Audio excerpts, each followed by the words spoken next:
আজ এক অদ্ভুত ছেলের কথা বলবো, যে তার সরল চাউনি আর ভুবন ভোলানো হাসি দিয়ে মুহূর্তেই কষ্টের পাহাড়কে গলিয়ে দিতে পারে। ডেইগুর এক কৃষকের ঘরে দাদির কাছেই বেড়ে ওঠে সারল্যে ঘেরা সেই ছেলেটি। ভেবেছিল বাবার মতো সেও একজন কৃষক হবে। সামান্য কৃষকের ছেলে হবার জন্য বন্ধুদের কাছ থেকেও পেয়েছে অনেক ধিক্কার। তবুও তার সেই মায়াবী চোখ খুঁজে নিতে ভুলেনি তার আপন রাস্তা।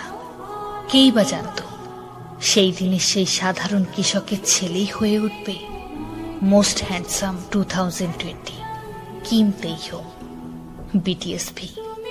আর আমাদের এক সরল চেনা ঠিকানা, আমাদের উইন্টার বিয়ার। তেইয়ং ছেলেটা তার বক্সি হাসি দিয়ে মুহূর্তেই জিতে নিল সবার মন, আর শিখিয়ে দিয়ে গেল আগলে রাখার শব্দার্থ। ছেলেটা তার সরল মনে যাই বলে সেটাকেই যেন খুব করে বিশ্বাস করতে ইচ্ছে করে।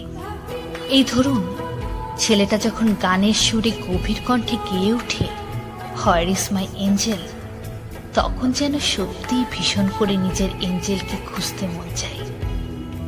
যখন বলে have I lost myself or I gain you, তখন সত্যি নিজেকে ভীষণভাবে হারিয়ে ছেলেটার মাঝে নিজেকে পাবার এক ভীষণ ইচ্ছে বাসা বাঁধে।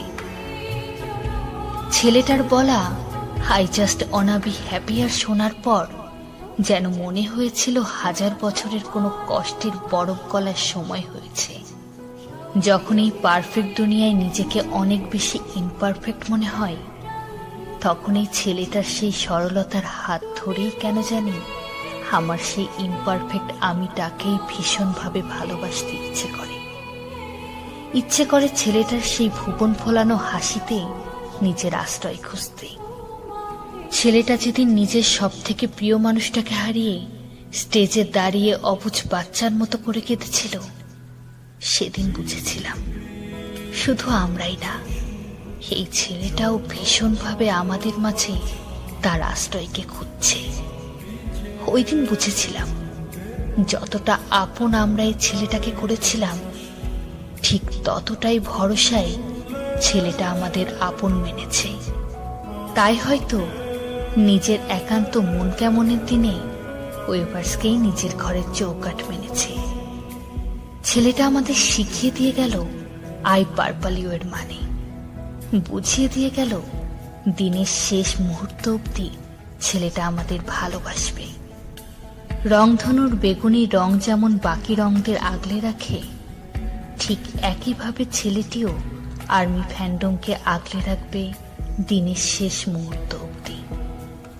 ছেলেটি তার মায়ামাখা চাউনি আর অদ্ভুত হাসি দিয়ে আমাদের শিখিয়ে দিয়ে গেল ভালোবাসার সরলতা।